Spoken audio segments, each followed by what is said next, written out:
Good morning, brothers and sisters in Christ. I am Pastor John Ulayvar from Libel District, and this is my family. Teacher Ging, Pastor Ian Vincent, Teacher Faith, Nelson Ryan, and Eliza Liniel Ulayvar. At ito ang aming journey sa church planting at disciple making. Sa paglingon ko sa mga nakaraang taon, malinaw kong nakikita ang katapatan ng Diyos sa bawat hakbang ng ministeryong ito. Ang understanding ko tungkol sa church planting ay nagsimula nang ma-realize ko na ang church planting ay hindi lamang isa sa mga ministries ng church. Ito mismo ang puso ng Great Commission. Sa Matthew 28:19-20, sinabi ni Jesus, "Go therefore and make disciples of all nations."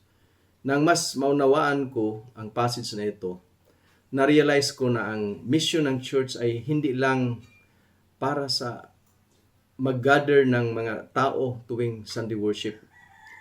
Ang mission ng church ay gumawa ng disciples, mag-develop ng leaders at mag-establish ng mga communities of believers na magpapatuloy sa mission ni Jesus. Ang conviction na ito ang naging burden sa puso ko. At ang maganda, pareho kami ng burden ng aking wife. Pareho naming desire na ma-reach ang communities na kakaunti o wala pang pagkakataong makarinig ng gospel at makita nilang mabago ang kanilang buhay sa pamamagitan ni Jesus Christ. Kaya nagsimula kami sa napakasimpleng paraan. Nagsimula kami sa pag-connect sa mga communities. Nag-visit kami sa mga tahanan. Nakipag-build ng relationship sa mga pamilya. Nakinig sa kanilang mga kwento at intentional naming ibinabahagi ang pagmamahal ni Kristo sa kanila. Pagkatapos nito, nagsimula kaming mag-conduct ng Bible studies sa mga bahay-bahay. Sa umpisa, maliliit lamang ang mga gathering na ito. Minsan, ilan lang ang dumadalo. Pero naniniwala kami na kapag ang salita ng Diyos ay tapat na ipinapahayag, kumikilos ang Diyos sa puso ng mga tao. Unti-unti, may mga taong tumugon sa gospel. May mga sumuko sa kanilang buhay kay Jesus Christ.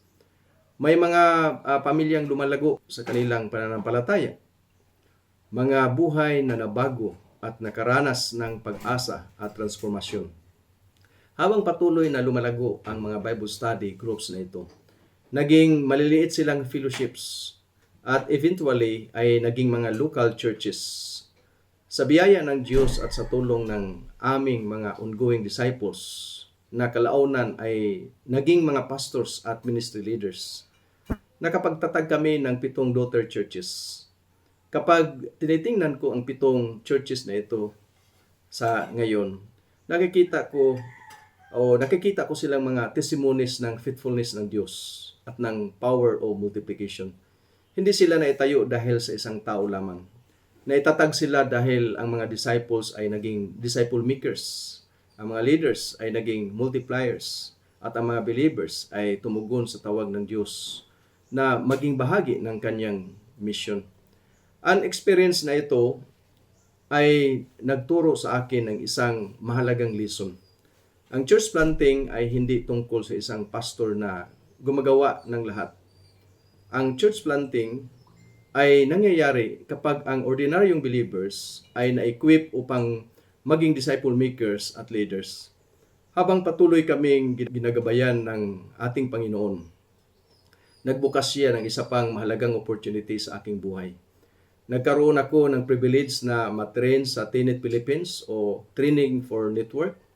Ang training na ito ay naging major turning points sa aming ministry dahil natutunan ko ang isang mas systematic at intentional na process ng discipleship na natural na nagli-lead sa church planting at multiplication.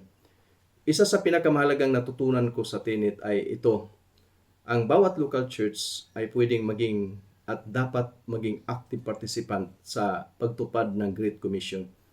Ang Great Commission ay hindi lamang para sa mga pastors, missionaries o church leaders.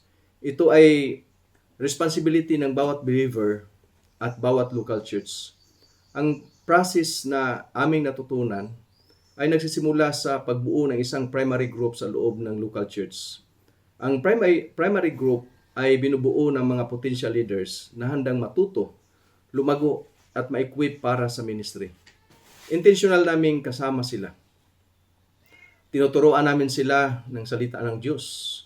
Minimentor namin sila. Dinidisciple namin sila. Pero ang goal namin ay hindi lamang magbigay ng impormasyon. Ang goal namin ay transformation at multiplication. Kaya ina-apprentice namin sila.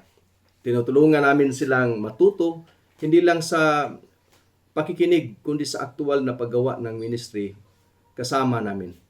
Pagkatapos silang matrain at ma-mentor, ina-assign namin sila sa iba't ibang community o areas, come-and-see groups. Sa mga grupong ito, nagkakaroon sila ng opportunity ang mga tao na makarinig ng gospel, magtanong, makabuo ng relationships at makilala si Jesus Christ.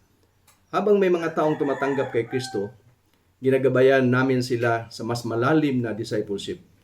Tinuturuan silang mamuhay bilang followers of Christ.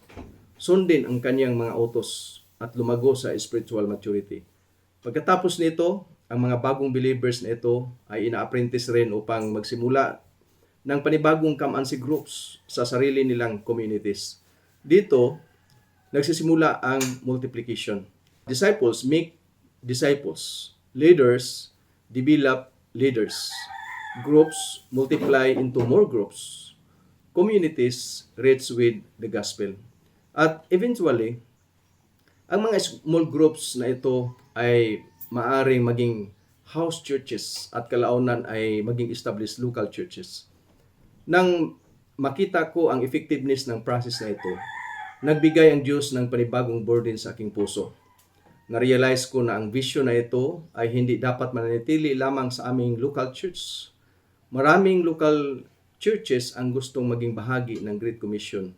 Pero kadalasan ay wala silang malinaw na proseso kung paano gumawa ng disciples at magparami ng leaders. Dahil dito, sa biyaya ng Diyos, nagsimula ako ng isang training center sa aming district kasama si Pastor Randolph Bayo, na kasama ko sa training sa Tenet. Ang purpose ng training center na ito ay tulungan ang aming mga churches sa BCP na maging active participants sa pagtupad ng Great Commission. Tinitrain namin ang mga pastors at leaders. Tinuturo namin ang intentional discipleship. Tinutulungan namin silang maunawaan ang multiplication at ini-encourage namin silang mag-develop ng disciple makers sa sarili nilang mga churches. Pero hindi doon nagtatapos ang vision. Ang training center na ito ay nagcha-challenge din sa mga pastors at leaders na mag-establish ng training centers sa kanilang sariling cities at provinces upang mas marami pang Christian churches sa kanilang lugar ang maging bahagi ng pagtupad sa Great Commission ng ating Panginoong Hesukristo. Sa paglingon ko sa buong journey na ito, natutunan ko na ang church planting ay hindi pangunahing tungkol sa buildings, programs, o numbers. Ito ay tungkol sa pagsunod kay Jesus. Ito ay tungkol sa paggawa ng disciples na gumagawa rin ng disciples. Ito ay tungkol sa pagdidevelop ng leaders na nagdidevelop din ng leaders.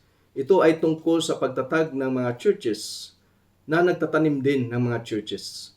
Ito ang aming journey, isang journey of faith, obedience, discipleship, and multiplication. At habang nagpapatuloy kami, pinanghahawakan namin ang katotohanan ng 1 Corinthians 3:6, I planted, Apollos watered, but God gave the increase. Kami ay tapat na nagtatanim. Kami ay tapat na nagdidilig. Pero ang Diyos ang nagbibigay ng paglago. Ang aming panalangin ay maging disciple maker ang bawat believer. Maging sending at multiplying church ang bawat local church. At magkaroon ng pagkakataong marinig ang gospel ng bawat community. Hanggat may mga communities na hindi pa naaabot at may mga churches na hindi pa nakikibahagi sa Great Commission, patuloy kaming mag-disciple, magtatanim ng mga churches at magpaparami ng mga leaders para sa kaluwalhatian ng Diyos. Sa Diyos lamang lahat ng papuri, karangalan at kaluwalhatian. Magandang umaga sa lahat.